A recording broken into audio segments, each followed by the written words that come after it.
Listen, another episode. Listen, before we got on camera, we was having a good conversation. That's right. I wanted the producer to just keep it going, but he just he just stopped it, man. But you know, before we get started, you know, obviously we used to pray when the camera was off, and I was thinking about that driving down the road, you know, and I was thinking it was nothing bad. Just, you know, if I give God praise privately, why doesn't it translate publicly? What a better platform than to see men praying and being sincere and humbling themselves before the Most High.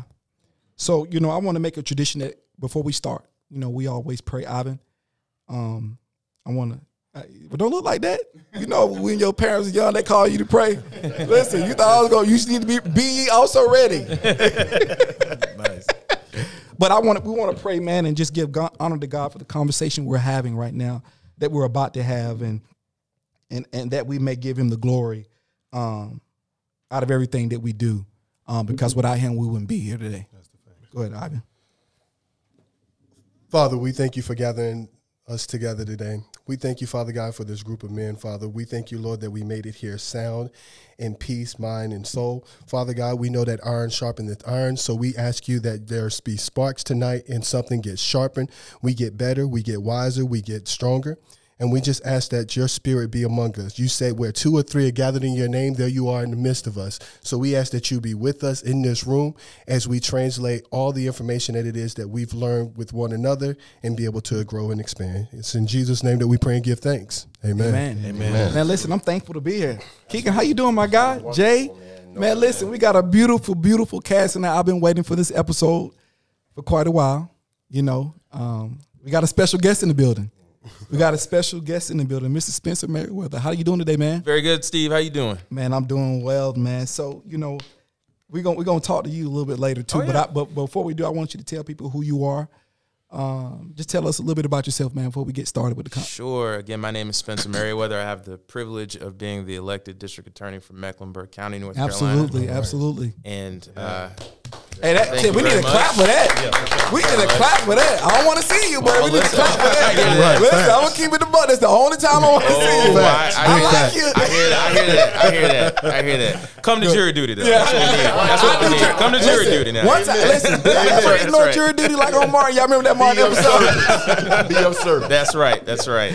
Go ahead, though. No, but I've been living in Charlotte for 15 years now. I was educated in law school at UNC Chapel Hill. Come on, Tar Heels. Exactly. Before Come that, on, I went to Princeton University for my undergraduate, still paying for it. Come on now, donations. But I was born and raised to 2 teachers in Mobile, Alabama. That's where I spent my entire childhood. That I still have deep attachments to that community. One of the reasons I have fallen in love with Charlotte is because it reminds me so much of the kind of place that I was brought up. Just happens to be a little bit bigger. Yeah. Happens to be a little bit more traffic, and the buildings a little bit taller. They are. But the people all have roots to to family that they appreciate and they cherish, and that's one of the things that's kept me drawn to the type of job that I have. Good, man. Well, listen, we're gonna get into it later, but before we get into the meat of our conversation, I want to kind of go a little lighthearted. Not really lighthearted, but we got sports. I just want to give I got to give sports a little bit of love, man. You got to lighten the room a little bit, Just be careful and be kind. I'm a big kid. Be kind. Just be kind. That's all I'm asking. Just listen, for all intents and purposes, before we talk about the main topic, which is the Cowboys, I'm just kidding. But before we kind of get into it, man, football season, Jay, has been phenomenal. I don't know if it's because of COVID, and here's a lesson. Sometimes a lot of things, you take for granted. Yeah. You don't know how we kind of took sports for granted. Yeah. We just kind of expected it. Mm-hmm. There were hurricanes. There was 9/11. We didn't stop sports. It was all kind of things that happened in our society, but we never stopped sports. But when COVID came and sports stopped, it allowed us to look at ourselves. But it was weird last year watching, players play with nobody in the stands. I was like, man, this is awful. Right. That was like watching a scrimmage. I couldn't really, I couldn't really feel a part of it. Jay, tell me, man, what is sports coming back really meant to our country, because I believe in so many ways it kind of starting to galvanize us again as people, because that's what sports do for all intents and purposes. Because, you know, if you remember March of 2020 when George Floyd happened, we were absolutely unequivocally divided. It was real intense between friends. I remember getting into it with one of my friends. I was like, bro, we ain't talking no more. You know, so it was that people were frustrated. They were at home, you know, they were locked away, you know, and the power of uncertainty is really real. When you don't know what's about to happen, when you can't see, there's a lot of powerful people in the world that couldn't control their destiny by the touch of a button. They couldn't say, we're going to do this, because it stopped it. There was an unknown factor in the building that disallowed people to take their lives on as they please, and it stopped you in your tracks. But Jay, what has sports meant, you know, coming back to our community as a whole? I think that for me, the first thing is it brings back a sense of just our normal life. For so long, we had gotten to a point to where everybody was worried.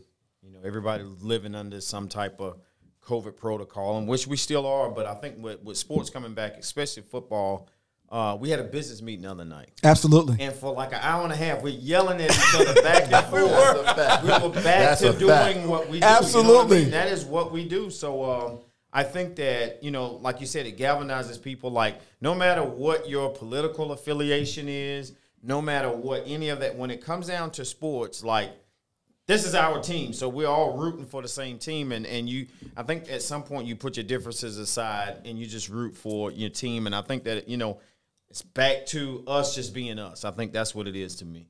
Kiki, what do you think about that? I want to hear your perspective on that. Well, I think you made a great point about the division of the country. Sports is one of those unifying things. Black, white, if you're a Cowboys fan, you're a Cowboys fan. Look at God. Right. We're taking applications, too. Yeah, we're not applying. So, so I think that's one thing, that it's a unification spirit in the country. And to Jay's point, it gives you some sense of normalcy again. It does. And that's all people was looking for, was normalcy, because to your point, excuse me, we took a lot for granted. We did. Including just the normal ability to earn an income. That's go good. to work. Leave your house, just go to work. Took it for granted. Did you see in the legal system, how did COVID affect people from that perspective? How did you see that from your lens? It is still affecting in the sense that we have not, I talk about jury duty, and we haven't had a whole lot of jury duty. We had a little bit, but the idea of bringing, 10, 20, 30, 400 people into a courthouse in the middle of COVID is indoors is still kind of a pipe dream. But I think kind of more central to your question, the idea of how COVID has affected people, the same way that it has affected the mental health of people at their job, people in their family, people in their church, the way it's distanced one another, it can make it crazy. It did. And the way we have seen that in the criminal justice system, to be sure, it is been clear to me that we are all still coping with everything that's come from COVID. We probably will be for a little while. Scott, did we take for granted the impact that it had on us because of our need to get back out and be normal again? Did we really take, because he said we're still coping, and I think it's a grieving process. I think we're still, you don't realize we were in the house. In American history, we've never, since I've been alive, the thought of making me sit in my house for weeks on end, it felt communist. It felt like we don't do that in America. It didn't feel American at all. And the fact that we sat there and then we just jumped right out of it because we were so eager to consume again. We were so eager to get back out and let our ambition drive the way that we bypassed that there was a death. Yep. Who we were before COVID is not who we are now. I don't know what that is yet. I don't know the results. I guess time will tell. Time will measure. Scott, what did it do for us, and from your perspective? One of the things that COVID did was it forced people to take a close look at what they can do and what they can't do. That's good. When you look at the fact that I can't go outside, I can't go to the restaurant that me and all my friends go hang out at after work, there is no after work. After work is me on my couch watching TV now, right? Most people are working from home. So now I got to call people. I got to text people. I got to communicate in ways that I wasn't used to doing before just to go meet somebody. And then I got to think about who I want to meet, because the person I'm going to meet, are they all over the place? Are they around 1,000 different people every single day? And now I got to worry about what I'm bringing back to my family. So now it's starting to shut down the fact that I can't go see all of my friends. I gotta see them individually instead of all at the same time. I think that we're getting back to a place where you're seeing people that are fighting against that. They want to feel free again. And America is all about freedom. D, let me ask you this question. I want to. I'll get to you in just 1 second. D, so what is the solution to our grieving at this point? Because we got to make our way out of it. It can't be a situation where we sit in it, because the world moves. Time doesn't stop. It's unfortunate, but we got to find a pathway is what I'm saying. What is that pathway? And Spencer, and you you can answer this question too. What is our pathway? Because I want to find a solution. We talked about what the issues were, how we're feeling about it. How can we start to, pick ourselves up, glue back together, stop the, we argue about the vaccine. We talk about this and that, those are hot topics that kind of make us divide from each other right now. How do we begin to move forward, D? Well, for me, I had to come to the realization, I think many of us had to, COVID made us reevaluate our priorities. Yeah. And prioritize our lives. You had to really see what's important to me, and think for me, I know it made me make sure my family comes first. Come on. Which I already knew that already anyway, but COVID kind of reinforced that. You were with them 24/7. And you were just working from home, school from home, everything from home, everything. We ordering stuff from Prime, like the groceries coming to the door. Don't even talk about Amazon, bro. You know what I'm saying? So, bro, Amazon was at my door every single day. Yeah, I mean, so For a lot of people. I think Case before COVID for me. Right. Oh yeah.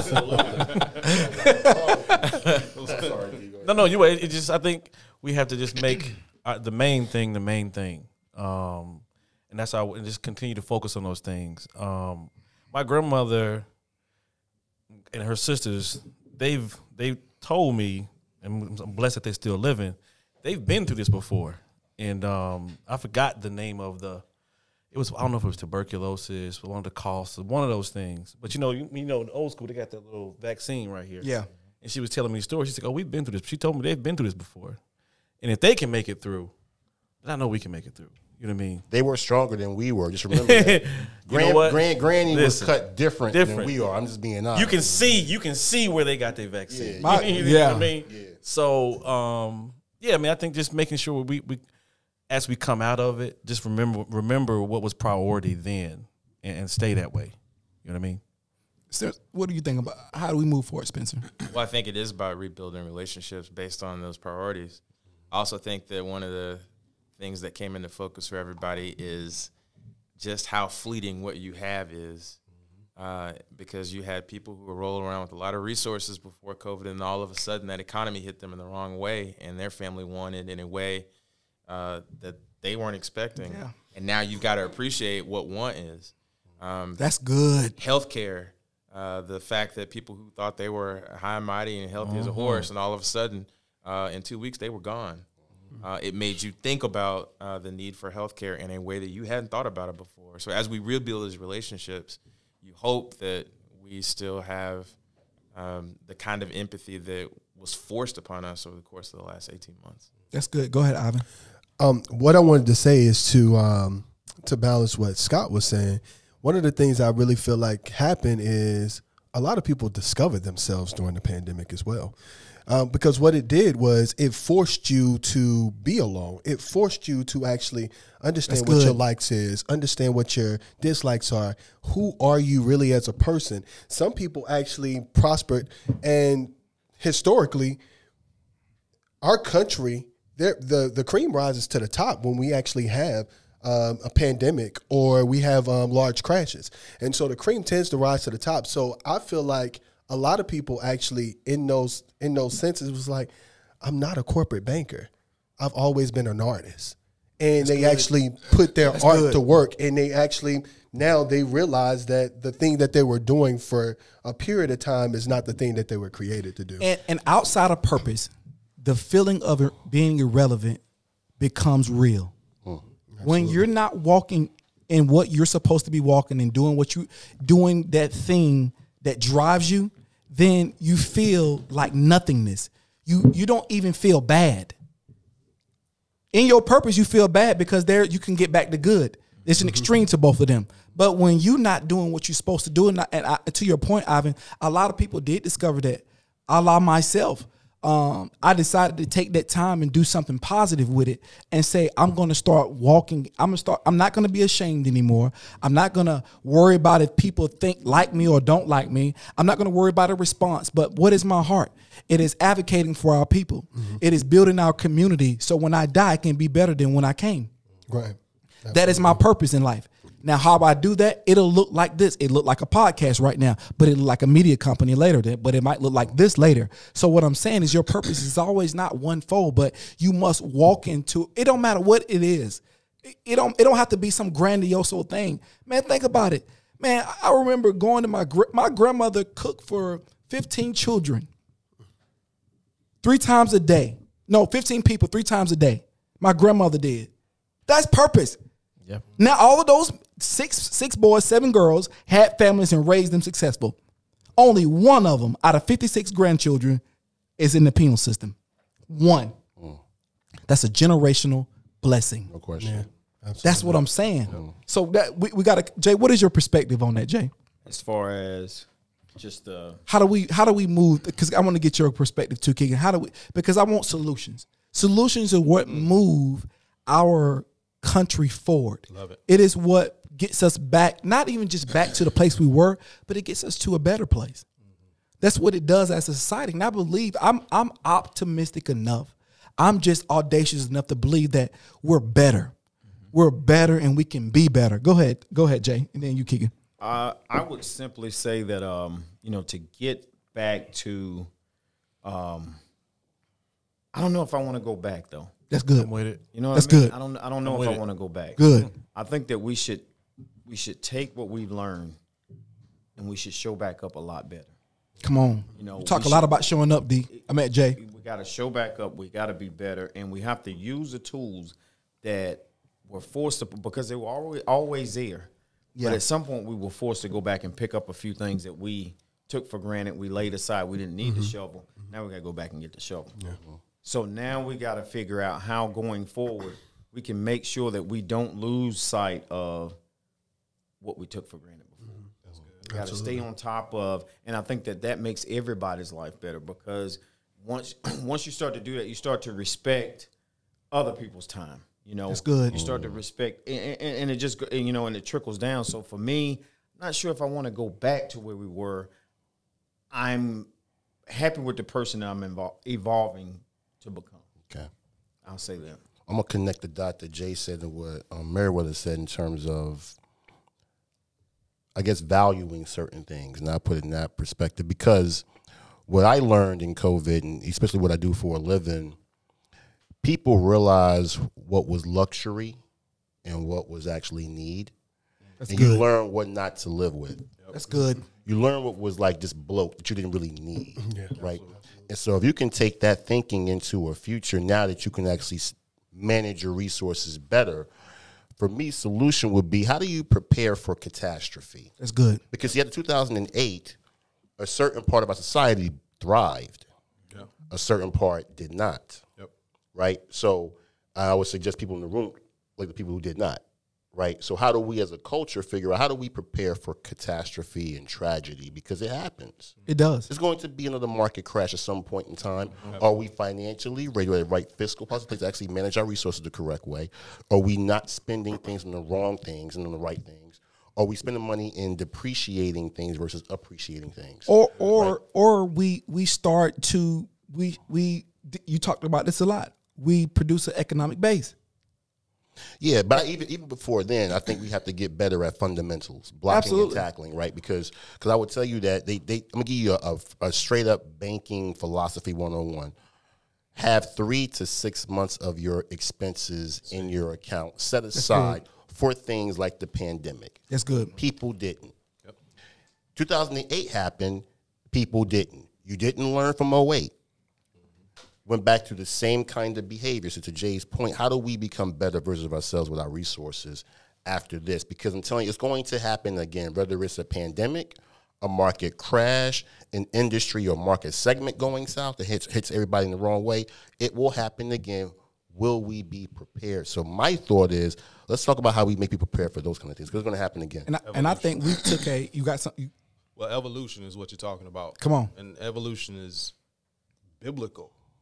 We don't think about the biblical nature of evolution. I mean, even when Moses was out and he was trying to get water for the people, he struck the rock the first time. He spoke to it the second time. That's good. He didn't have to strike the rock. He struck it twice, struck it once, then God told him to speak to it. Well, he got penalized striking the rock. He got penalized striking that rock, too. Yeah. Some people are still stuck doing the same thing, thinking that it's going to produce a better result than it did when they started. Never happen. One of the things that this pandemic did is it forced us to become aware of hope and hopelessness.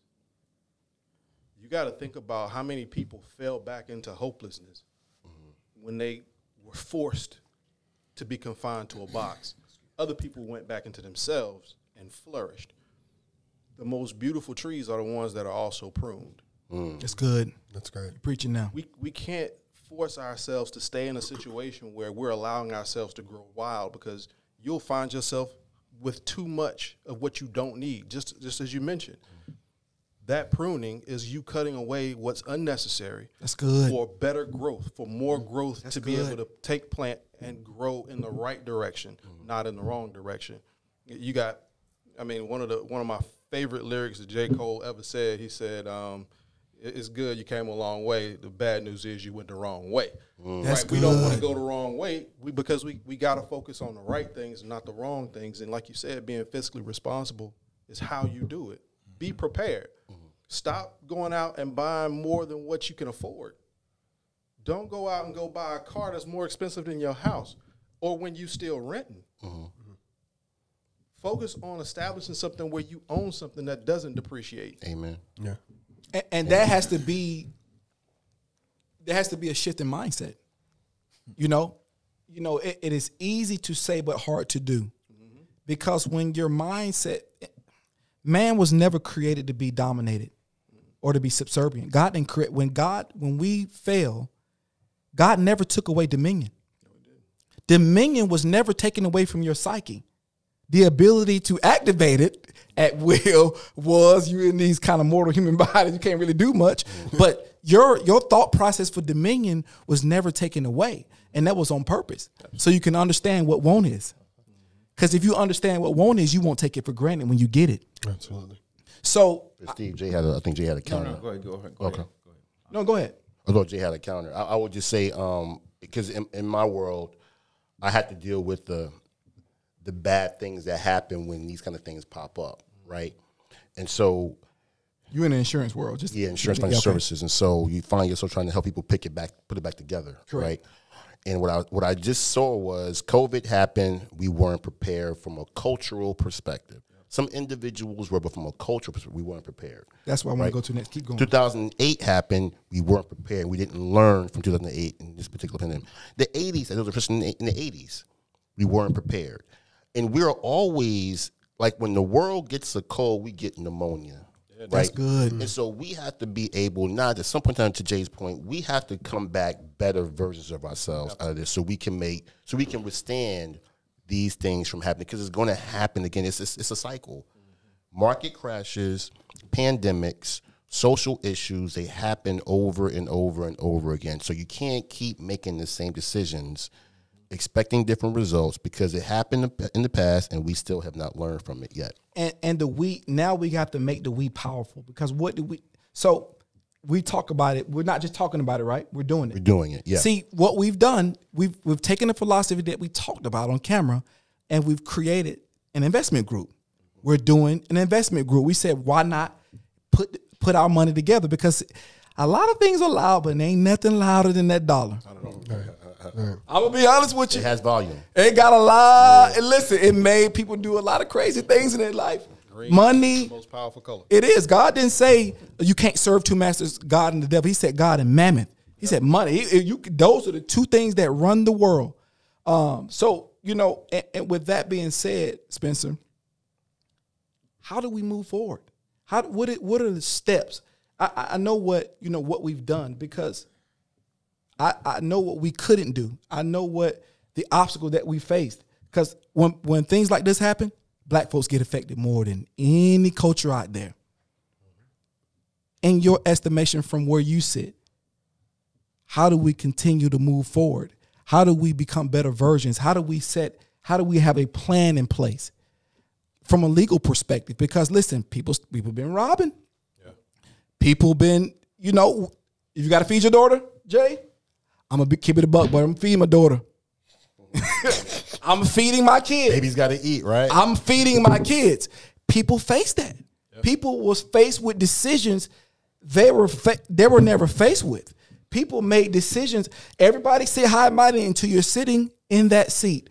See, you can talk, you can be confident when you got it in the bank.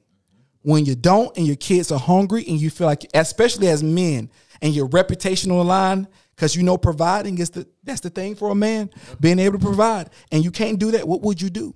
I know you've seen a lot of cases, probably things come at you like that. How do you feel we can move forward from that? So I want to walk backwards a little bit. And okay. You talked about how we suffer in an exacerbated way when the rest of society is suffering at all.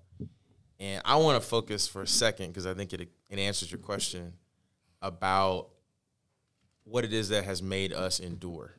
That's good. And what has made us endure is our level of connectedness as a community and as a people.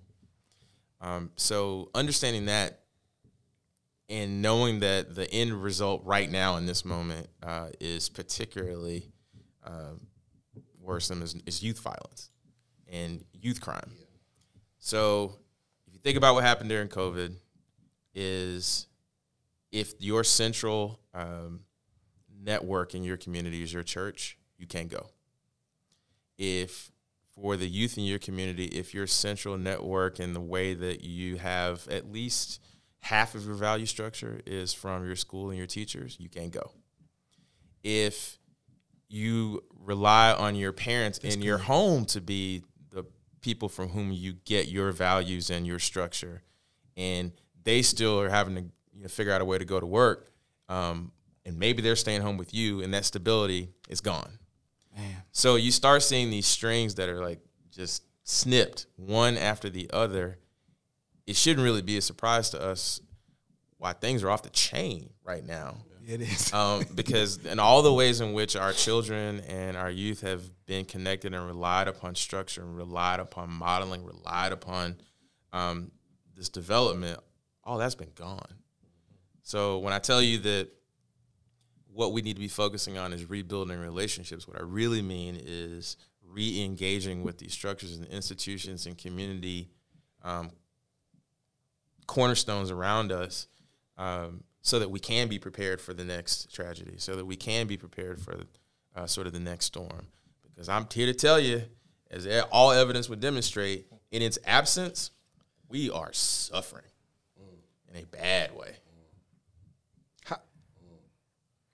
When it comes to a lot of, you think about community, especially when you talk about groups, African American, Hispanic, Asian groups, even the Caucasian group, African American groups are the group that has historically been forced apart. There have been things that have transpired that have forced us away from each other. And just as to your point, we have to get to a point to where we come back together in order to mend ourselves and also propel each other to go forward. We've had things introduced into our communities that was never there. We've had our communities bombed and destroyed just to break up what we were once accomplishing that sense of community. I said it in one of the podcasts before. We got to bring the neighbor back to the hood. Without that neighbor, without the neighbor portion, you find yourself alone a lot. And being alone is what forces us into that hopeless mentality, because now I got to do it by myself. And if I got to do it by myself, I'm going to do it by any means necessary. And if that means hurting my next door neighbor or hurting the guy down the street in order for me to be okay, then I'm going to do it. And that's why we're seeing, even with youth, because like you mentioned just now, you got the parents that are being forced out of the house because now they have to work more jobs, right, in order for me to pay these bills. I got to work not just one job. I got to work 2 or 3. Now, Junior is at the house by himself, and he got the box teaching him what to do. They didn't call it an idiot box for nothing. It is what it is. He's learning everything from the songs that he's listening to and what he's seeing on television. Good. That's good. Now he's going out in the street emulating what he's seeing these people fake about. But it isn't the foundation of that poverty. But like I said, that we get affected the most when tragedies happen. Black folk get affected the most because the little, and this is not saying that every black person doesn't have a lot, but if you look at our cultural development over a period of time, we look at our median, the numbers are there in terms of median income. It's there. So we get affected the most about those. And that's what I guess I'm really trying to dig and find, is that we're not playing from the same, the things that we're saying do. There's culture starting here, and we're starting here. Absolutely. So the race always becomes uneven. But go ahead. And I know Jay wants to go. Y'all just go down the road. I think I struck a nerve right now. So one of the things I want to say is we like to say that we're not playing with a deck with face cards. Okay. Right? But the reason why we're not playing with a deck with face cards is because all the face cards are leaving the deck. And so the face cards. What do you mean by that? Meaning the leaders of the deck are leaving those particular communities that need to be held together. And so the only way that we're going to really get to what Scott's talking about, putting the neighbor back in the hood, is actually getting the leaders back in there. See, you think about during the times of A.J. Gaskin and what he did in Alabama and being able to actually grow that community. We have to be able to grow those type of communities, but the only way you're going to be able to grow those communities is be in the community. We're not in the community. And that's the problem. That's the issue. So the issue ain't just with. See, that's why poverty is not just one sided. No, a nigga with money is still a nigga. But what I mean is when you, it's the way you act. It's an identity that you accept. Absolutely. Is what I mean. So you're not talking about. Go ahead. I want to pause on. It's really interesting that you started with talking about A.G. Gaston. Yeah, because every person over the age of 60 that I knew in my hometown had a calendar of Booker T. Washington Insurance on their refrigerator. And so everybody asked, who was that? Yeah. And so what did that tell you? Now I have to explain who this black dude is who actually has all this money and actually owns his business. Black Titan. So no matter how poor you were, like this all of a sudden became your aspiration because you saw that on grandmama's refrigerator. Yeah. That I had to pause on that just because I think that is extremely interesting. And I do think that setting a sense of aspiration is one of the ways out, one of the ways forward. And so let's take that goal a little bit before you go deeper a little bit, because Jay used, we were talking about this off camera. We were talking about grandma losing her home because of taxes. Yeah. And Jay made a great point about, okay, the kids, if it takes all of us to go take care of the taxes, we got to do that, right? Here's the key thing, all of us. That's good. That's where we start, all of us. So what we did, all of us created an investment group. Correct. So now here's the plan of action. Let's start working together. I know it might sound novel, but that's really deep. No, it's actually pretty simple. It's just that simple. It's pretty simple, but deep at the same time. So let me walk around the room for a second. So you mentioned AJ. So I'm a Sigma. Come on. He's a Sigma. One of our founders owned an insurance agency. White folks weren't buying insurance from him. Black folks were. Choose a black insurance agent. Hey, I'm here. That was a good plug. I like it, my guy. That was great. That was a nice. I like it. I like it. And he always saving me money. Let's go this for a second, right?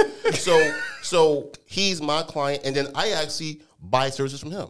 Yeah. Right? So what happens to our dollar? It stays within our particular household, right? So let's talk about if you have a doctor, get a black doctor, get a black dentist, get a black CPA, get a black real estate agent, right? We got Scott Bootnight in the room. Get it. If you're going to build a house, you got someone who want to build a house, we have a black GC named Jay Aiken. My point is, let's start actually putting our dollars within other black owners because they are out there.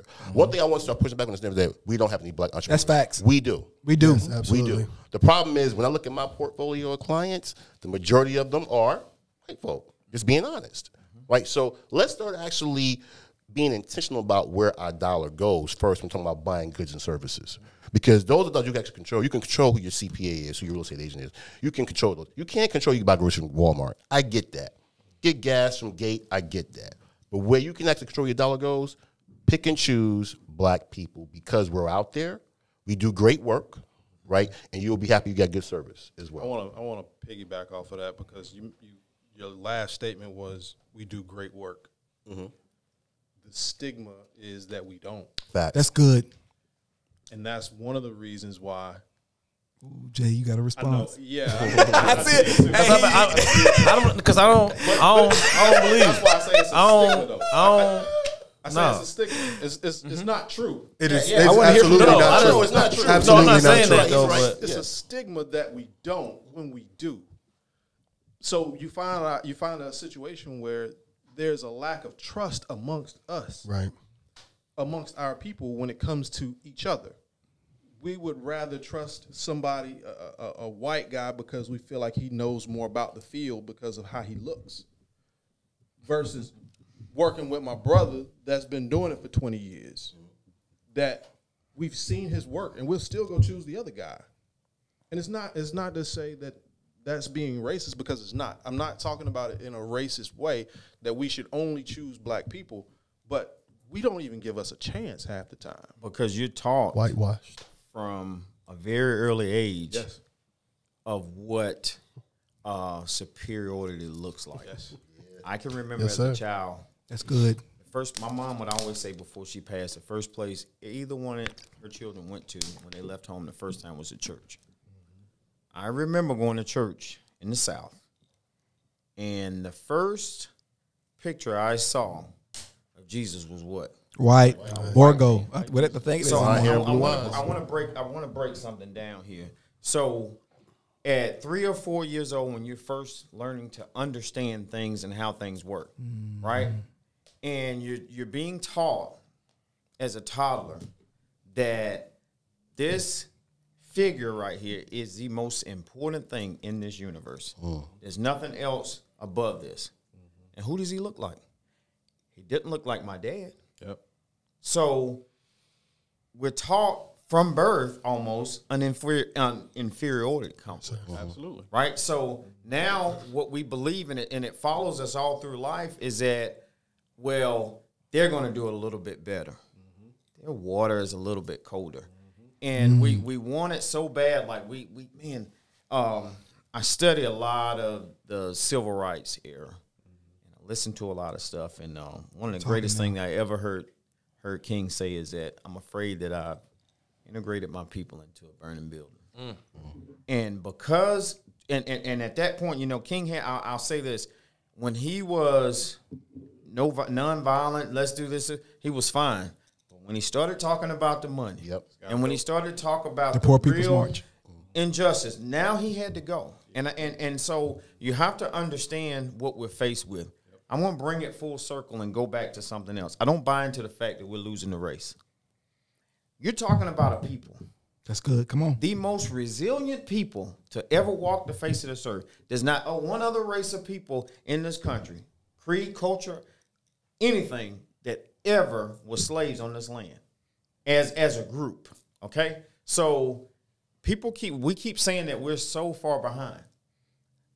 If you take anybody and you take them outside of the race for 400 plus years, right, and you separate them, and they don't even get a chance to play the game, I would pretty much say that we're back in the game now. So I think that when I think about how we get to the next place, quit believing that we're behind. I don't think that way. I don't think I get what you're saying. I don't think we're behind from a mindset standpoint. I was more speaking just economically and what the numbers are. That's absolutely. That's all I was speaking of because we're here. Look at this right now. Those stats are real. But Yeah. it's absolute fact, right? But as long as you believe that, and as long as you walk in that manner, and you're dealing with numbers that aren't really real, right? Because if you're gonna compare things, they can't be apples and oranges, right? So you can't compare us to, let's just say, white people who have controlled this land Absolutely. for hundreds of years. I agree. 100%. And they've controlled it. They are the majority of this population. They make all the calls. Like, we're not going to, and they've, it's obvious that they've oppressed us for hundreds of years. So, no, we're not going to be on the same playing field, but we have to celebrate the small victories. We had a conversation watching football a week or two ago about something that was said here last time, and my rebuttal is that there's a lot going on. There's a lot of good going on too. That's fact. And we have to start looking at the good. And I don't want to focus on, man, I've done a lot of stuff in my life that I'm not proud of, but what I focus on is what's good and what's ahead of me. And that's a strong mind. Keeps me going. That was one of my questions. I want to go to you, Keegan, and I can go back to you, Spencer, and D. I want to get you too as well. But that you're a strong-minded individual, and everybody don't think like you. And I don't know if everybody will ever in their lifetime have the capability to think like a lot of men in this room. Doesn't make us better, but God gave us a purpose. He chose you to be in front of the burning bush. That burning bush was hot in front of Moses. That's what people miss in the story. He was burning up. That spotlight get on you. Purpose is not easy. So you get a lot of the revelation. You get to learn how to overcome, to be inspirations for those people. But I think, economically, the numbers show, but I think mindset wise, we're starting. The good things you're talking about is us having these open, thoughtful conversations now. These conversations that can help move us forward. But you talked about integration, and that was one of the questions I wanted to kind of go in. Keegan, was integration good for Black people, or has it been more detrimental? And I want to get your thoughts on that and your thoughts on that too, D. And anybody who want to get their thoughts on that. I've heard the argument that it was bad, right? Because it allowed us to go out and, spend our money elsewhere, right? I looked at it from perspective of what was needed at the time. That's good. Right? Because long term, I can say, yeah, we can see what the problems were that came out of interest. But what we needed at the time was, no matter what you say, there weren't any Black judges and the segregation, right? Okay. That's a fact. Jay's over there. That's a fact. He turned red. But here's what I want to go with. We think that integration has to be a legal doctrine issue. It don't have to be. Come on. We are segregated, but we can still operate integratedly, right? You don't have to be my neighbor for me to actually spend money with you. Very true. You see what I'm saying? So whether they integrated or not, I can still operate in an integrated fashion if I choose to. The problem is we don't have a same amount to choose to.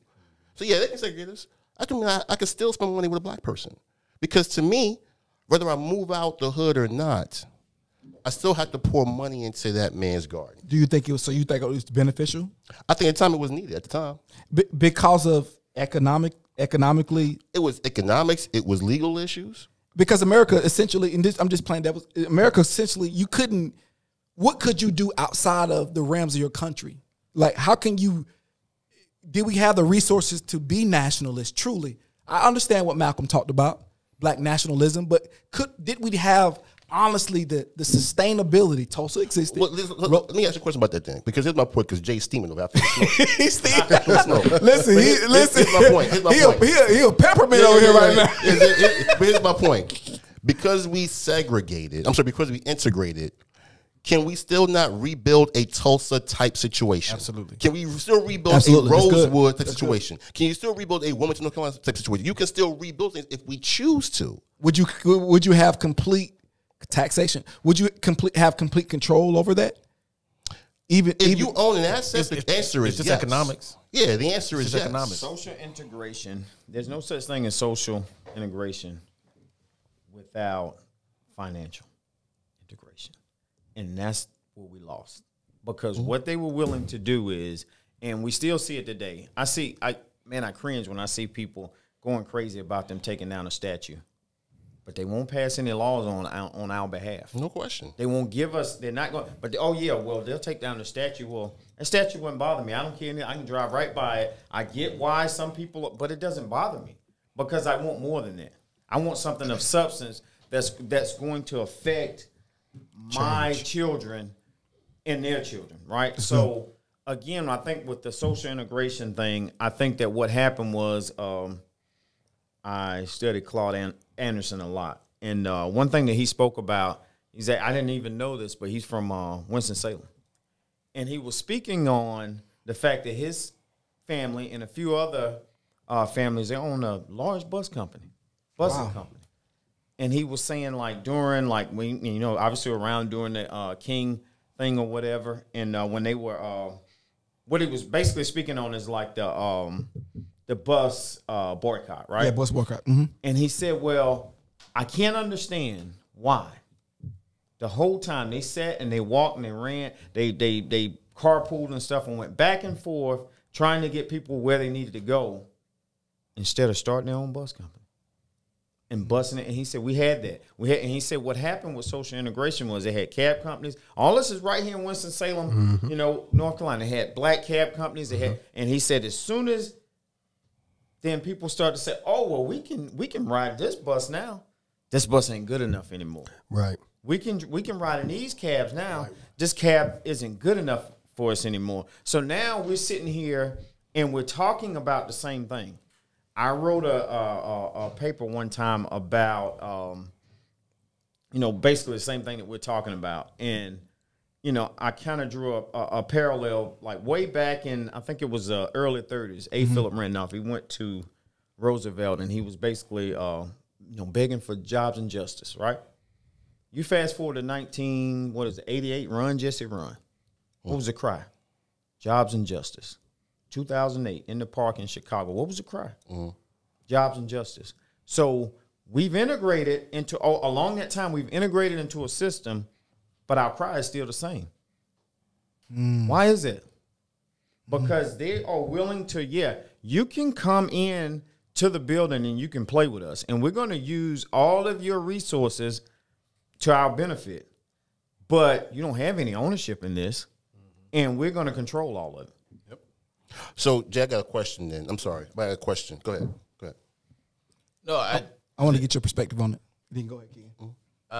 It's interesting because my brain stopped when you talked about that potential bus company in Montgomery because I'm thinking, well, they would have blown it up.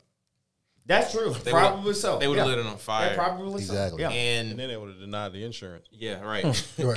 And nobody would have got prosecuted for Facts. So it's as we talk about integration and talk about, the effects of it, it can't be lost that violence is a part of this as well. And you talk about other people sort of controlling the parameters, even when you got your own stuff. And unless that goes away, the ability to progress is still strained.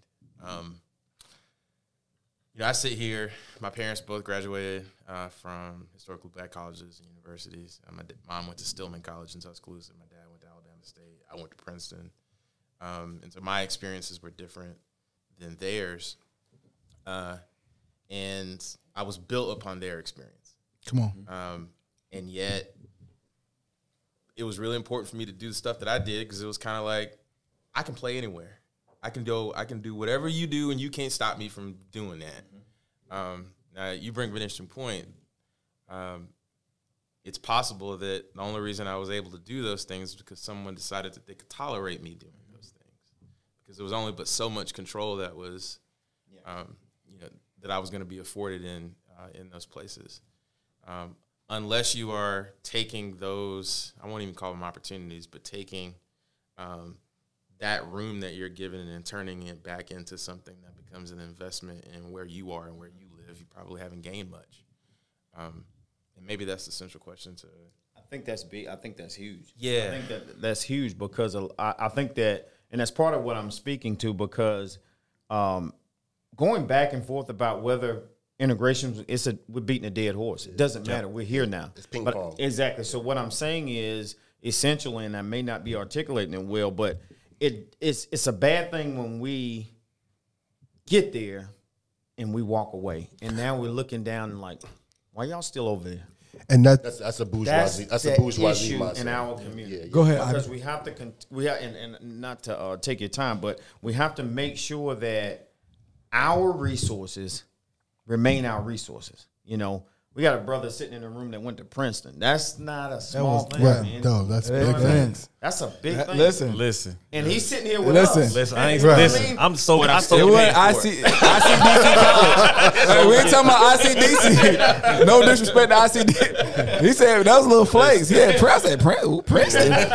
Listen, you know, but he's one of ours. Right. This is what it's about. And this is still important to him. Absolutely. And that's what we're talking about. And the fact that you're sitting here now, you don't have to be sitting here. It serves you nothing. Oh, to that's sit. not true. No. Yeah. No, what I'm saying is you're an elected official. I get what I'm saying is that you don't have to be here. D called and you came. You do a lot. And the fact that you're sitting here so we can learn and grow. So us, the leaders, you can give us information, and us as leaders in our community being able to touch the people day by day, we can educate our people. We can have better barbershop conversations about what the legal system looks like. We can start being more influential because we got access. Make no mistake about it, access is extremely important. You know, to understand who a person is. Keegan, go ahead with your point, man. I ain't mean to get off on that. Yeah, you know, and I actually want to get into the interview as well. Yeah, absolutely. I want to get to Jay's point. I think the question I would pose is, no matter, even if we look at that, because you talking about, you know, white Jesus, also black girls and Barbie dolls. Like it was sewn into the psyche. So how do the guys in the room who have broken that mindset take people who are still under that mindset and show them the way? Because the cry should not be jobs and justice. It should be entrepreneurship.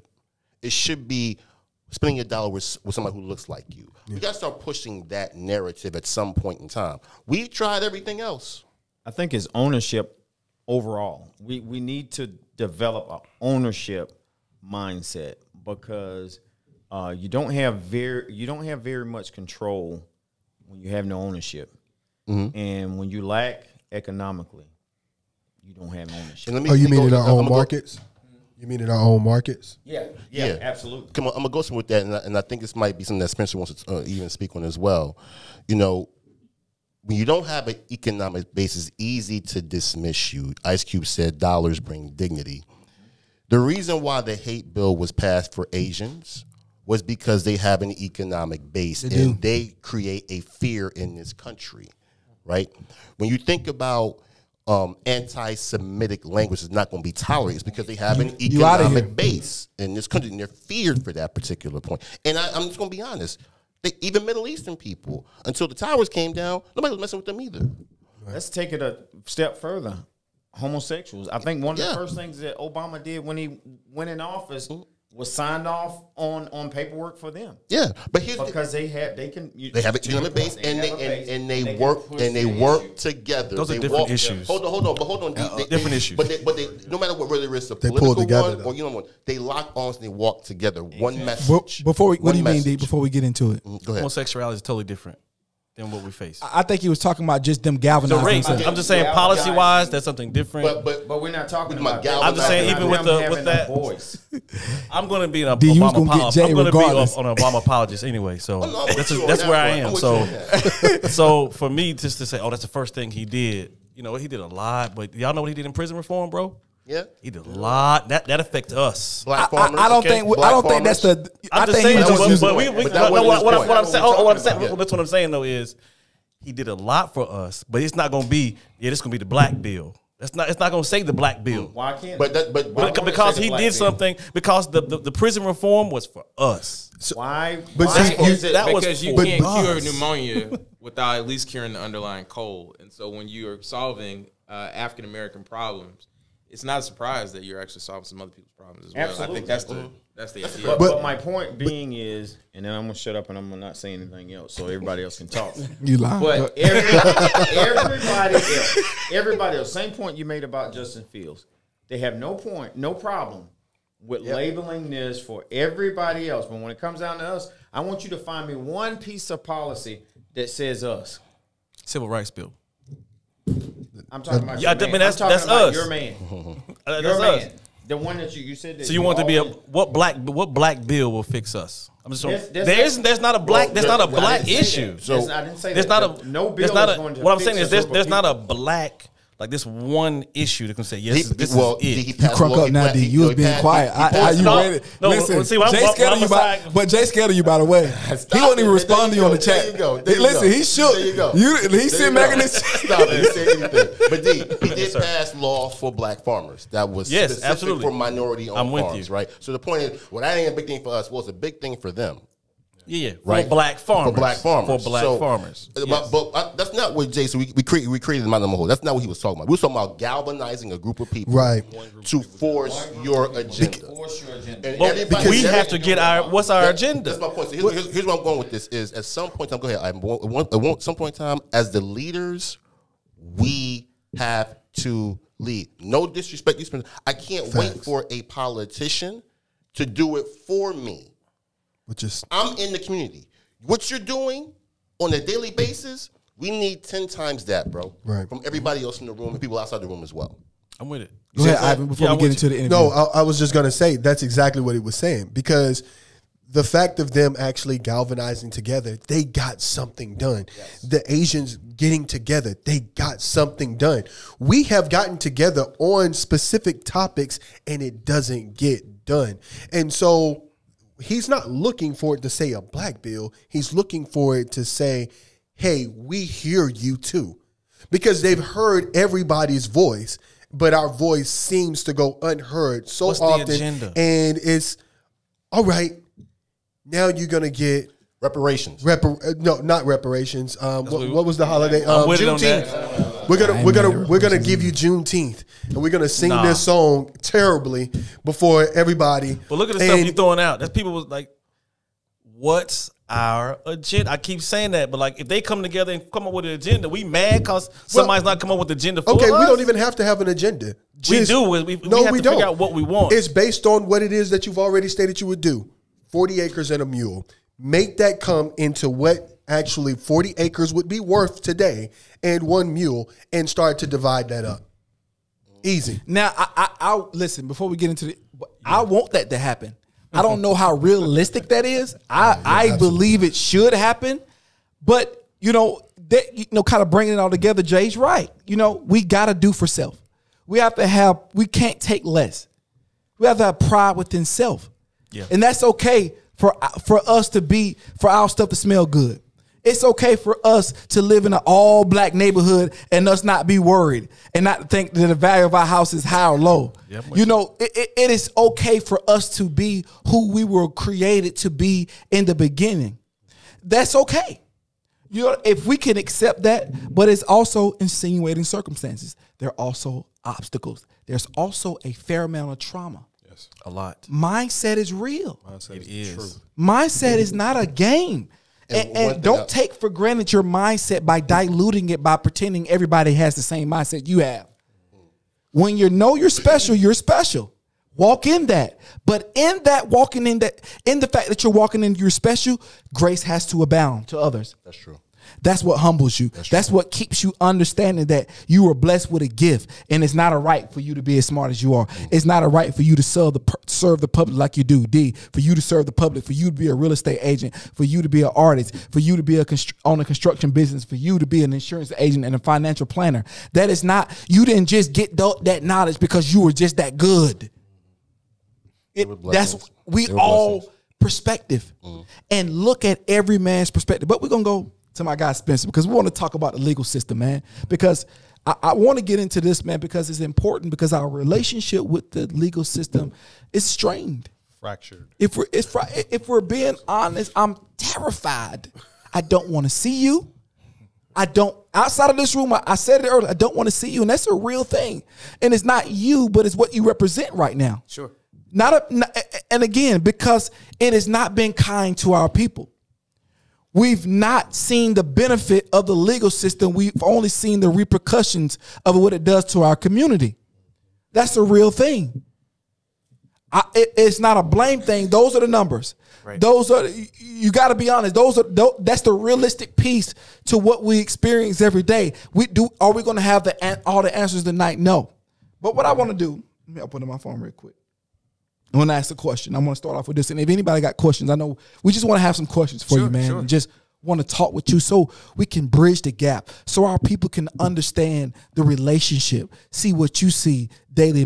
Maybe not in totality, maybe not in specifics. We don't want to go there because we know you can't divulge that information. But we want to get a high overview of how can we create a relationship with the legal system that we can, one, help ourselves. That we can because everybody at some point, black, white, or red, gonna get into a bind, gonna get into a pickle, or be faced with some adversity at some point, and we need to know how to respond to the legal system, because the legal system don't mean the moral system.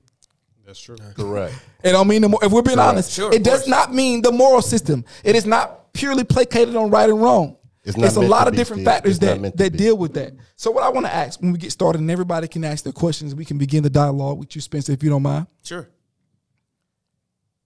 Let me go back to my notes. What is the most effective way the public can educate themselves on our legal system and how it works? Jury duty is certainly one of them. And it's showing up to jury duty. You will hear and see, first of all, some case come before you. You will hear a judge, you will hear lawyers who will talk to you about what the law is, and you will get a chance to see it applied. Now, that's not all the statutes and all the law books and of course that you're governed under, but it is a snapshot that I do believe is the best education for what our system is and what it isn't. I also think that,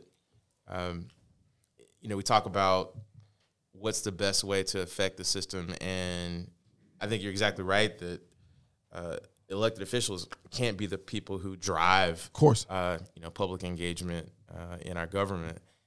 So people merely paying attention and asking the questions and demanding answers as to what's happening in the government and what elected officials within the judicial system and within the court system are doing is an extremely important thing, because it informs the conscience of the people who are applying these laws. Wow. So for me, when you say, well, you don't have to be here today, I'm like, yeah, I have to be here today. Come on. Because if I'm not actively answering the questions that may be challenging, answering the questions that are applying a level of scrutiny to this work, you will have less confidence in it. And if you have less confidence in the system in which I operate, it is illegitimate. Has been before. It's the reason why we don't have a whole lot of trust in it, as a community. And so every waking day, we have to make sure that we're doing things to instill that level of trust and to raise that level of trust. I do want to give you an example, and I think you do. Anybody who works in public service has to come with this with a level of idealism. And for me, I mentioned to you that I was born in Mobile, Alabama, and the first protest that I was involved in was after a lynching that took place in my hometown, the lynching of Michael Donnell. CNN actually just did a miniseries on it. The district attorney's office, first of all, it took 6-7 years for this lynching. It turned out that Michael Donnell was lynched by the Klan. They thought, or at least the original story was, that he was just killed by another drug dealer, and they kind of wrote it off. Wow. The district attorney's office sort of mishandled it initially. It was only because an African-American assistant U.S. attorney by the name of Thomas Figures and his brother, who was the African-American attorney in Mobile, the most prominent one anyway, drove that case to get federal attention, that it ended up being was accepted for prosecution. So some of those folks started to get prosecuted. Interestingly, the U.S. attorney at that time was a guy by the name of Jeff Sessions. Now, obviously, Jeff Sessions wasn't the one who drove that prosecution, but it was some folks in there who looked like you and me who thought it was so important to make sure that they didn't let this one go. And even though it took 11 years to resolve, black people in the South saw someone brought to justice, actually saw someone, I don't know how you feel about it, but someone actually go to the electric chair over the killing of a black man in Mobile, Alabama. And wow. So, that is as a kid, from age 2 to, age 13, that's the stuff I saw out of my justice system and the type of impact that I thought was possible. Did it happen every day? Absolutely not. Did it even happen most of the time? Certainly not. But it's what could happen. That's good. And so I ought to be able, and I think every single day that I work within this system, knowing that it still has so many failings, knowing that it's so insufficient for the wants and needs of people, both black and non-black, and certainly for poor people as well, that I know that my obligation is to try to bring us closer to where we ought to be, to meet those expectations that people ought to have of our system. So I at least wanted to set the stage for why I do what I do and why I was drawn to it. And I got one more question before people can start asking questions. I want to ask you this question: do you, I know you're a public official, but do you have a responsibility do you feel like you have a responsibility to black folks in this community? Do you feel like that? And I know you do your job for all. I know everybody, not only black people come to your desk. I know more people come to your desk, but just you as a man, Spencer, just you. Absolutely. And that responsibility is about access. It is about accountability. Now, what it's not about is an outcome. Okay. So I can't promise, listen, every law enforcement officer that shoots an unarmed African man is going to get prosecuted. I can't promise that if someone, God forbid, does harm to your mother, your wife, your children, that all of a sudden they're going to be held accountable. Because the standard I have to apply is whether or not the evidence is going to be able to be proven beyond a reasonable doubt in front of a jury of 12. If I can't meet that standard, what I do owe you is to go before you and tell you the truth about what that assessment is. What I do owe you is to treat you with a level of dignity, even when I'm giving you bad news. What I do owe you is to treat you as much of a victim as all of the white folks, all the rich folks, all of whomever, even when the answers I may be giving is bad news. The delivery and the demonstration of empathy in this job, quite frankly, a lot of times is a lot more important than what the actual outcomes is in a courtroom. And you have a huge responsibility to the law. You took an oath. Yeah. But when you see some laws that affect black people more than they affect the opposite, or not even the opposite, but the non-black people, that is, do you see that as unjust? How do you approach that as, when you see that? Because you're duty bound, and you are. And I think we all understand the job of an attorney or anybody in that office. You're duty bound. You can't go. It's hard to fight that battle in that situation. But then I'm looking at you like this, like, oh, what you gonna do, bro? And we knowing this some bull crap. We looking at you like, what you gonna do, bro? You know what I mean? So that how do you reconcile? Because that's a dual fight that you go home every night knowing you seeing your people. You got to make these decisions because the law that's your job. You have to do your job at the highest level. And you're responsible to do your job where the evidence shows. But when you feel it's unjust and you still have to do your job, how do you reconcile that? I'm an extremely important person in criminal justice. I'm not the only person in criminal justice. I have but one role, and that role can be extremely important, and I have to apply a level of discretion to that role. I don't arrest anybody. Police arrest people. I demand that police actually bring me evidence. If I believe that there's insufficient evidence to proceed further, I don't accept that case, and it's not going any further. If I believe that that person was abjectly and unjustly arrested, not only am I not proceeding that case, but I'm asking questions and seeing where that goes so I can hold somebody else accountable. Now, if I decide to accept that case, I got to decide how to handle it, how to prioritize it. What do I think should actually happen to this person? Should there be, as the old folks say, thrown under the jail, or should they be the subject of mercy in this particular case? What do I believe is the best outcome for the community as a whole? A lot of times that depends on a given set of facts and a little bit more that I learn about that particular defendant. But even after I decide all that, the defendant decides whether or not they want to go to trial. And if they do that, I've lost my power, because at that point, it's up to a jury. And if a jury decides that they've find them guilty of something, after that, it's up to a judge to decide what they get sentenced to, more often than not. Gotcha. So it's an interdependent system, depending on a lot of different parts. I'm an important one. But discretion, I am duty-bound to follow the law, but there's a lot of room for discretion within that, which is why it's so important to make sure you find good, ethical, responsible, and empathetic people to do this work. And you're able to understand our story, too, as well. Like, you ain't just, you're not stereotyped. You get it. And that's what's important to have our people in office, in public office, because though you may not always get the outcome you want, at least there may be there's a greater probability that you will get a fair shake. And I think that's all anybody can ask for when it comes to the legal system. I don't care if the legal system, if it goes against, if I did it, I did it. If I couldn't get it, I did it. But, I think black folks as a whole, we can accept responsibility.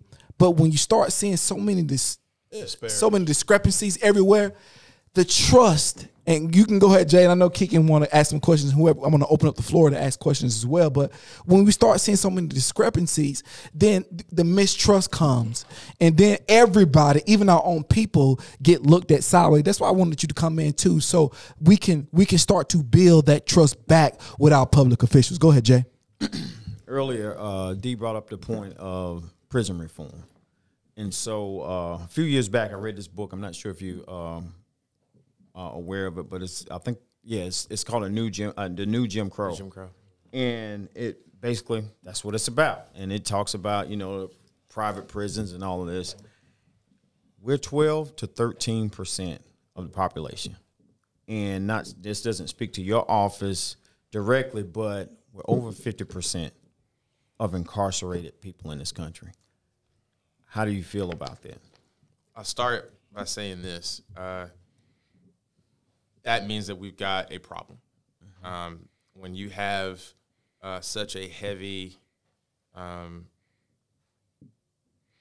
when people of color black people have borne such a heavy burden of the criminal justice system, and then you have that level of imbalance, you have a significant problem. What I would tell you is that everything that I know about the justice system is that it is our institution that is the furthest downstream. So, for instance, if we have a circumstance where there is a significant disparity in when someone will receive their first mental health diagnosis, that they're going to receive it, that some people receive it in their school, but other folks receive it when they show up in front of a judge, we know we have a problem. And that's the one that makes you have certain people end up in prison, and other people end up in a mental hospital. When you realize that, when you make some comparisons between the education level of people who would end up in prison, you realize that some folks didn't necessarily have the access to the same type of education as other folks. It shouldn't surprise you the type of results that we end up with here.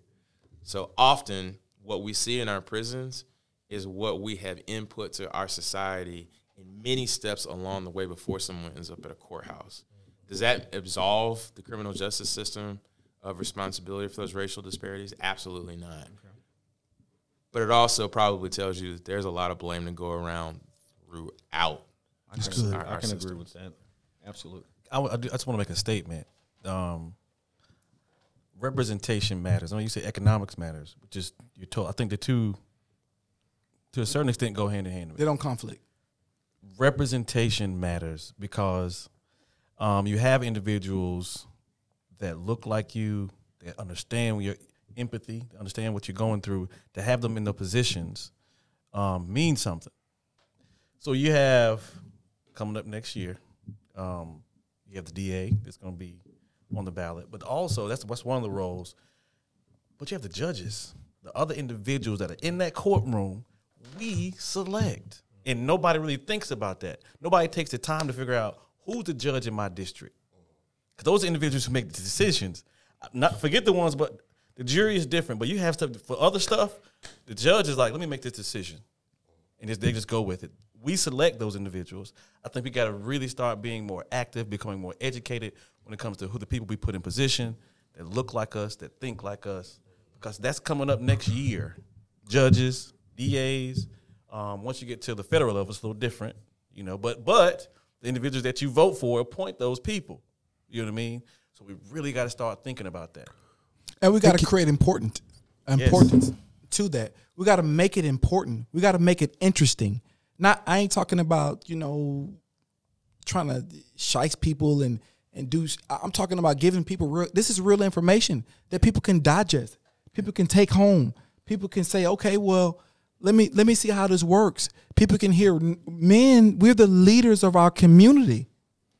These are the conversations as men that we need to be having to help move our community forward, to help us get out of the booby traps or the things the obstacles that we don't understand. Go ahead, Ivan. I see you had a question.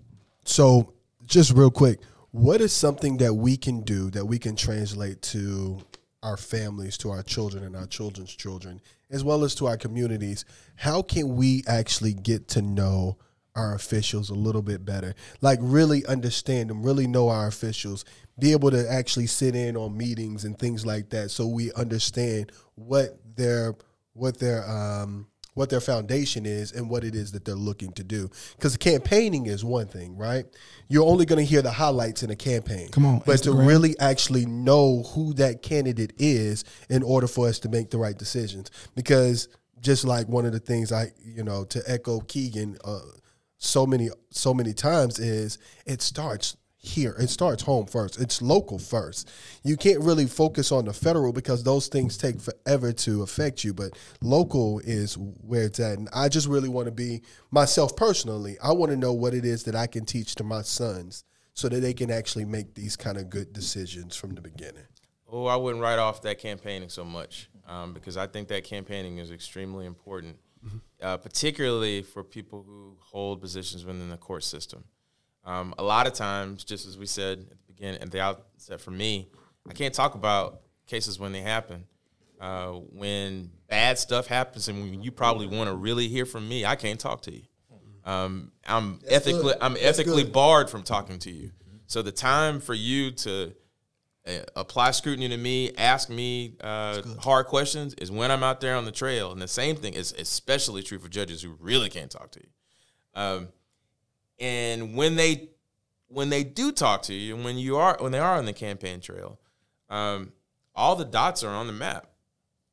They are telling you things that you can say, okay, that's what you said.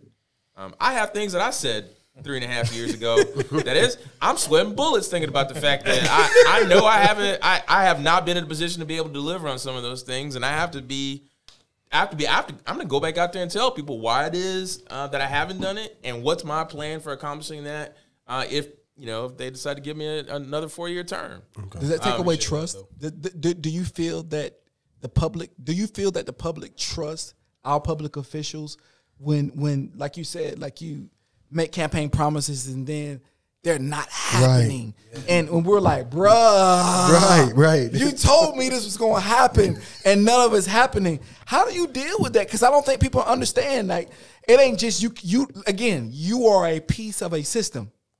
You're not the entire system. And that's a hard thing to deal with as the public, realizing, I think we academically understand that you can't control everything. But when you say something to somebody, when we put our trust in you, and we go in that ballot and we go beep and we put you in office, then we realize, it's a point we talk about at the barbershop, that, people vote. There are people who vote and who's by the vote. But we ain't gonna go there though. Absolutely. I'm a contractor. But that's what. Absolutely. I'm a contractor. Exactly I'm a contractor, and so when this gentleman here says, I expect to get this done by this particular date. Yep. And then 40 days of rain, 40 days of nights, 40 raining nights come all of a sudden. People start looking at you kind of funny, and they start asking you questions. Hey, man, what's going on? And when you respond to them and explain to them why, and they likely will accept it, but that doesn't mean they're not looking at you. Not at all. And the same thing is true for elected officials. And I understand that. And I think most elected officials worth anything accept that as well. They realized, listen, I know that if I'm not delivering on the things that I say that I'm going to do, the scrutiny's increased. Yeah. Now, I know as a contractor that it's important to be honest along the way with people. Yeah. Mm-hmm. And if people see that I've been honest along the way and that I'm not just blowing smoke, that maybe they can trust me when I say, listen, something happened. We're going to have to, do something a little differently, and I want to shift your expectations just a little bit, but stay with me. Then maybe they're likely to stay with me. When you're campaigning, do you believe what you're saying, or are you saying it to get? That's real. Do you understand the obstacles that's coming? What I'm saying, are you aware of the obstacles? Cause see, I think that's where the levee is broken. For them public officials is, did you already know you couldn't do that before you promised it? Did you have even an idea that you couldn't do it? Because see, to our public officials, we can take truth. We're intellectual enough, and that's another misconception of the black. Everybody's not a sheep. You can see in this room, there's highly intelligent men, highly efficient men. If you tell me the sky's blue, I'm just gonna believe you because I'm gonna stand on what you say it is. But when I see that the sky, and when it's red, I'm like, okay. Now then you start to jump into, I'm not voting anymore. Yeah, that's a problem. Can I say this though? I don't think you say people can take the truth. And I don't think everybody can take the truth. Oh man, we're underestimating people. What evidence do you have that people? Because if you say, hey, I think it's when truth actually comes. Like, listen, where the truth is in the timeline. Do you think that you can reduce the arrest rate of all the black folk? If I say no, you're like, oh nah, man, I don't know about him. But there's judgment there. There's judgment there as an official. There has to be no other explanation. I'm with it. I'm with it. Right. But I'm not in control. And I just want to throw this out there and walk people through the process because you just can't be no because he owes us more than no. Right. With it. Being honest. Because we pay what? We pay with a vote. And we pay what? Taxes. I'm with it. and maybe I'm in the wrong room, right? But we got you, D. We still gonna vote for you. No, I'm with. I just want to make sure. it. I haven't said how can I become, more, engaged and you want to. I'm gonna do a plug. Y'all know I always plug the caucus. I always plug the caucus, the Black Political Caucus. I'm literally, this is where I met Spencer, yep. And it's like you're in the room with the judges, the DA, the city council, the county commission, and you can have a one-on-one. About, what were you doing up there last night, bro? What were you? You were bugging, son. I mean, like, why would you say that? Like, and you would say, why did y'all vote that way? Why did you vote for this? I mean, in a candid, personal way. And you can't, like, on a campaign trail, you might get some of that, but in that meeting, it's real, and everybody else going. And you got community members all over. It's like, look, and they're gonna hold you accountable. So get involved somehow, whether it's your neighborhood association, whether it's through a caucus or something, NAACP, whatever it may be.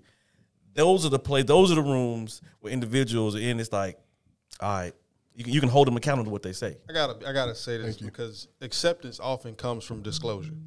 If I can tell you about it, that's good. Front, that's good. Before the back end comes, I'm much more willing to accept it when it doesn't happen on the back end. How much of this can you disclose to me before it happens versus trying to make an excuse after it happens? That makes sense. When you can tell me, like you gave with the example of building a house, if I can tell you up front, well, if it rains for the next 40 days, I'm not going to be able to complete it in these 40 days. That's impossible for it to happen. Write it into the contract. That's not going to happen. It's not going to happen. But being honest about what you disclose and what you don't disclose is where that trust is built. It always seems to be a breakdown of trust when I don't tell you what the probability of things happening are up front. I can't make a bunch of excuses on the back end because I've lost you by the time we get to the backside. Because it's overpromise and underdeliver. Disdain comes from with a lot of politicians and elected officials is because a lot of them get on TV, they come into our communities, to our church and all, and excuse my expression, but they piss in our face and tell us it's raining. Yeah. And we don't like it. Because I can tell you, for one, shoot straight with me. Tell me the truth. I want to know the truth, and I can handle the truth. And as long as you explain to me what the truth is, Yes.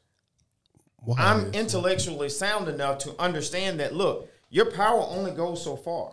But the fact that you're listening and explaining it gives me a certain amount of respect for That why balance. I think that we miss that a lot of times. I'm sorry. Go ahead. Let me challenge you guys on one thing. The old saying is that you campaign in poetry and govern in prose. Mm-hmm. And the reason why you campaign in poetry, because that's what at least lures you in and keeps you paying attention. Mm-hmm. I know there's a concern, and again, not this room, but I know there's a concern that often people, the attention span of people to pay attention to those details is so short that means that the politician, the person who's out there campaigning, they shorten what they have to say. And every time they clip off the things that some of those details, not about truth so much as it is trying to make it into something in a way that people can receive the information. Small bites. That's good. I got you. That's important. Like when you're going out and you're addressing these people and you're standing in front of them, you got to understand who is in your audience and what's going to matter to them. Right. Once you understand what matters to them, then you can still be short because they'll get what you're being short about. They can personalize what you're being short about. That's fair. Yeah, so I'm sorry. Go ahead. No, you good. I was going to say, black people are one of the most pragmatic people in the world, so they can handle truth. Now, do I want to know how many times we're going to be at war during the day? No, I don't want to know all that, right? But as far as truth about my local situation, then yeah, we can handle that. Yeah, I got two questions, Spencer, and one, I'll start with a phrase we hear a lot: "It's better to be rich and guilty than poor and innocent." My question is, we got a camera here, what will you tell people who have kids who might get in legal trouble? How can they handle the legal system when we know economics is probably more important than your guilt or innocence? How can they walk into a situation like that and handle it the right way to protect their children?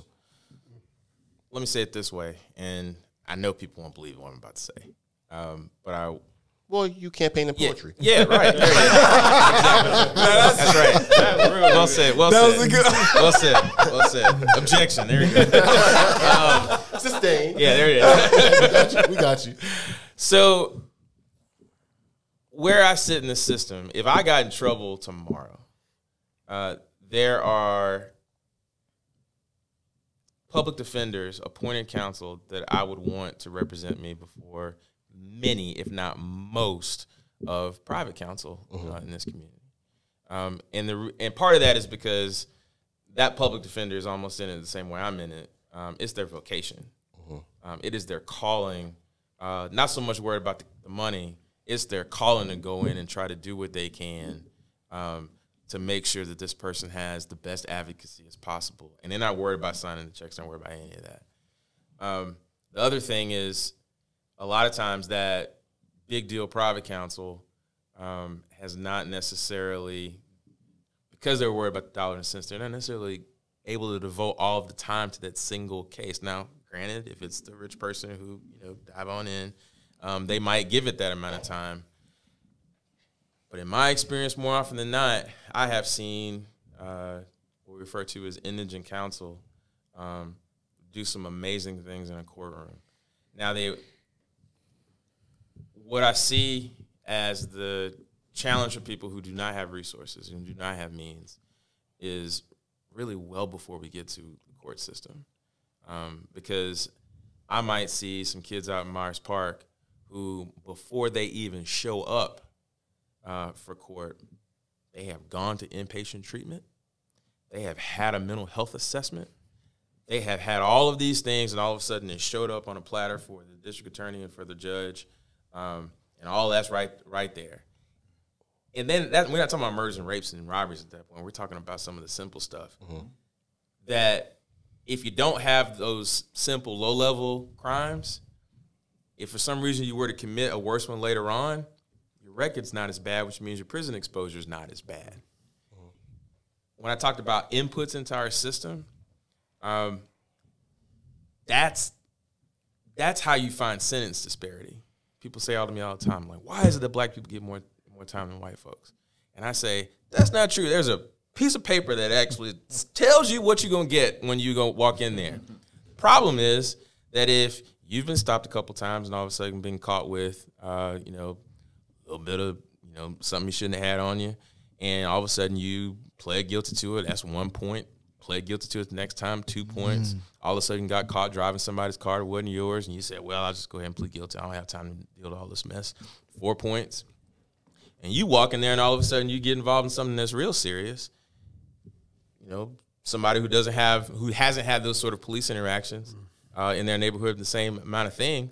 Yeah, you're going to get 6 more months in custody than that person is because of that record that you had because you were exposed to more police interactions within your neighborhood. I just want to say something real quick. My bad. Sure. Going back on what you were saying with the economics, and kind of piggyback on that, because I know you spoke about this before, early on, about how unfair the cash bail and bond system are. And I think you did something. Didn't you try and do some stuff with that to kind of show how it was negatively affecting black folk and poor folk? Mecklenburg County has a bail policy, and judges are the ones who set bonds in the first place. But my folks obviously advocate one way or the other. And you used to go in there and say, "Oh, I think this person ought to have a $5,000 bond. This person ought to have a $7,500." I don't know how much money you have in your pocket. The only thing I really ought to be asking you is whether I believe you're a threat to the community or you're not. If you're a threat, let's keep you in. If not, let's make sure you're out of here and go ahead and feed your family and do whatever you got to do while you wait for your trial. It doesn't necessarily always shake out that way. And when I say it doesn't shake out that way, is sometimes the folks who really ought to be in aren't kept in for one reason or another, and the folks that should be let out are actually still in custody.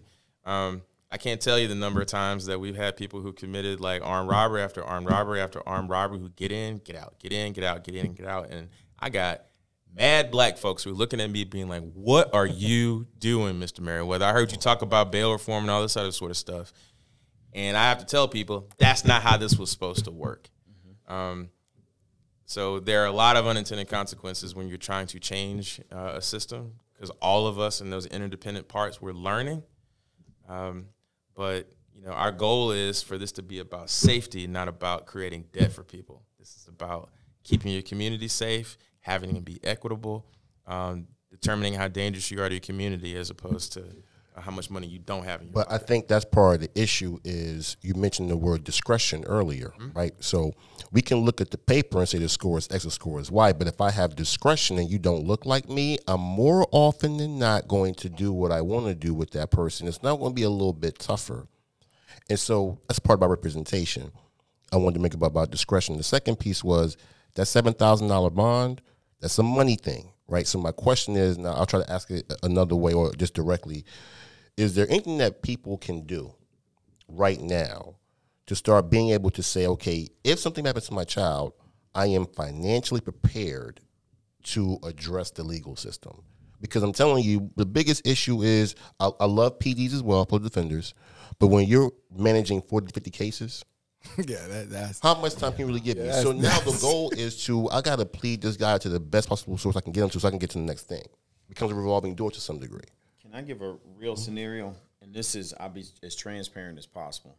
And we have to be real about one of the questions I didn't get around to asking it, and it was partially based on what you're asking, is like, how big of a part does finance play in law enforcement altogether? Because I'll give you a situation. Back in 2010, I got into a fair amount of trouble right here in Mecklenburg County.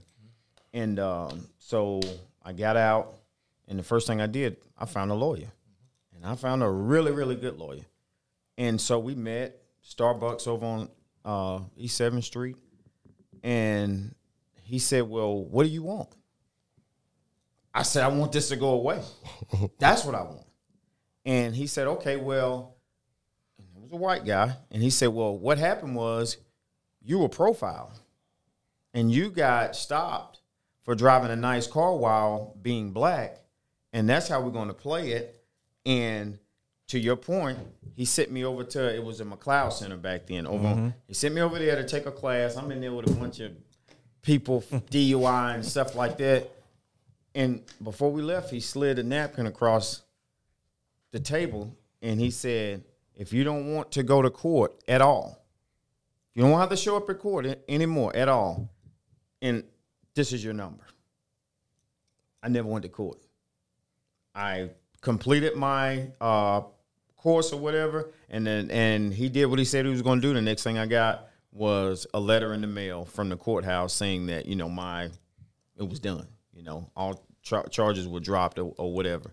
So from the cash bond to because one thing that we have to be real about, even getting an elected official in place starts with campaigning, and the biggest thing with campaigning is money. We got a group thread going, and Dee asked us about a politician that a lot of us don't really care too much about. I did some research. And you know what he did? He outraised his opponents on 2 different occasions over 2-1. And so a lot of it is exposure. You know, if you don't have the money, if you're not if you don't have, you know, the correct campaign, then you're not getting your product in front of, you know, enough people. So my question to you, and I know this is broad, is how big of a part do you think that finance plays in law enforcement overall? There's a lot of different parts to your question, so I'm going to try to break it up backwards. You said law enforcement, and I think most people consider law enforcement limited to police and the like. So let's talk about, you asked me about my experience, justice system, and I think that in North Carolina, unlike New Jersey, which appoints its prosecutors, and I'll say it this way. The guy that hired me to be a prosecutor had been in office 36 years. He ran in one contested election in 1974, and that was it. So he didn't have to raise a whole lot of money. As people have paid more attention to judicial races, and you might even say as we started running for judicial races, all of a sudden now they've become competitive and money matters. So it can matter just like any other elected race, and I'm here to tell you that for 2 hours out of my day earlier today, I spent some time doing exactly the same thing, trying to make sure that I was prepared to figure out a way to get a message out all across this county when the time comes. The story you told is horrifying to me, because a public defender, just like that hired attorney, could have told you that the type of charge that you had was one that qualified for waiver of appearance, and there shouldn't have been any sort of tiered payment that should have afforded you any sort of special right. An indigent client could have had that same type of privilege of not to come to court. And as the DA, I'm not party to any of those conversations between the defense attorney and their client. And that's for good reason. That's for the protection of the defendant. But a lot of times there's some stuff like that goes on that is horrifying to me. And you have people with money who are being taken advantage of and people who are not. It's twofold. Yeah. And, you talked about the idea of, someone all of a sudden, the public defender who has like 40 cases and they have to try to get through the next one. What I would pose to you is that I think that some people would tell you about the pay lawyer who is trying to maximize their profit, which means getting through those cases as quickly as possible. And I want to say I know there's some really good hired attorneys who listen to this, and they have a sense of purpose just like everybody else. But I also say that the public defender and the appointed counsel are all concentrated on the same thing. There's not really any profit incentive for them to get through one case to get to the next in the same way. It very well might be for a hired attorney to say, I can't be wasting all my time on this case. I got to get to the next one. So how? When I talk about that, I mean as far as the workload. I'm saying that too. Right. See the work, but the work. Yeah, was if I resolve this case faster, I get to bring in 2 more.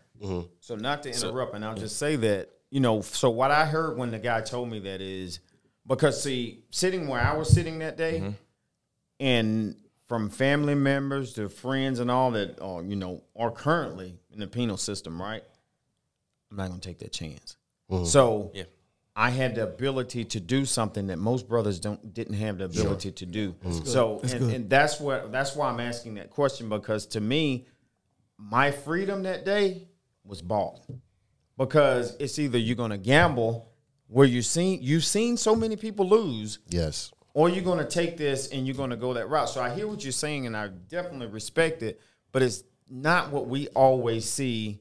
Especially, you know, I'm from the South just like you are. Sure. And as of recently, I lived in Atlanta for a long time, so I've learned a lot, and I've seen a lot of us move. I'm seeing it here in Charlotte, and it's great, man. But where I'm from, doesn't happen that way. And can I just give one affirmation to what he said, because we put about it earlier, is that we make up 12% of the population, 60% of the actual prison population. So a lot of people go around. I guarantee you there's something to be held at the PD office level as well. There's what now? There's some blend to go around at the sure. PD office level as well. So I'm not going to absolve them from that perspective. Understood. So the question I have to his point about how do we get people better engaged in how they handle the legal system is where I'm going to go to. But I want you to answer his questions first, if you can. Well, I think the best way for me to answer that is to talk to you a little bit about, just to tell you one anecdote of when I first went into our court system as an assistant DA. I remember I was working misdemeanor court. Kid had a dime bag of weed. In those days, now we don't even think about it, but in those days we used to have someone go to a class, cost them $150, and the case got dismissed off the record, whatever. Kid comes to court, says, "Look, I don't have $150. I'm probably not going to have it for a couple weeks, so I don't want to come back to court, though, so just go ahead and I'll plead guilty and be done with it." And I am begging this kid to take my continuance and come back to court. Why? Because I realized that if he pleads guilty to this, he will not be able to qualify for a Pell Grant. Wow. But I'm also ethically restricted from giving him legal advice. Man. So I go and I find the baddest private attorney I have, because he's the one that passed by, African-American lawyer, and I say, please, please, please talk to this kid. He's like, man, I got stuff to do. I got clients. And I said, please talk to this kid. So he goes in the back and he talks to him and he gives him, and finally the case gets continued. I say all that to say that a lot of times, because there are going to be gaps in our system, that we do have to depend on sworn people to be paying attention to what's in front of them, because and I am sure that I have made the mistake of not asking enough questions. And on that day I did, but there may have been some days that I didn't. And it's incumbent upon people in sworn positions to try to treat it like it's their first day in court and pay attention and slow down and realize the impact of the decisions that they make and not make it a machine. That's all you can ask for. It's extremely hard. And I think that culminates the conversation that we've had tonight. There's people making these decisions. People are imperfect. People do the best they can with what they have, even the smart ones. I'm decent. But people do the best they can. But transparency is something we demand in the community. We telling you that through this conversation.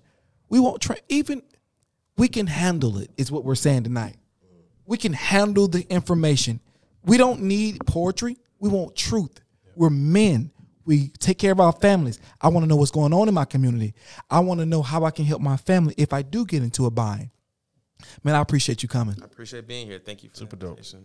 Absolutely, man. Absolutely. This was great. We want to continue to learn and grow. Absolutely. You know, we want to continue to bring a lot of our public officials in here so the community can, you know, see a real face. You told some beautiful stories tonight, and I got an understanding. And I think the people our viewers are getting an understanding of how our system works, and that people can change the system. Although it's a system, although there have been injustices in our system, we can still create justice. We're alive. We're breathing. There's still a chance for change. Optimism has to be at the forefront of our mind. We have to still hope for a better day. Although there's a lot of chaos, although there's things that don't go our way, Keegan, we still have a hope for a better tomorrow for our children. We are charged and we're duty bound as leaders in our community to make sure our children live in a better world than what we found it. Spencer, I want to thank you. Thank you. Fellas, I want to thank you for coming through and having a beautiful, thoughtful conversation. Let's continue this conversation. Let's continue to impact our community. Guys, listen, the Deep Surface Podcast on YouTube, the Deep Surface Podcast on Instagram. Please subscribe, guys. We have a beautiful conversation. Thank you. Have a good night.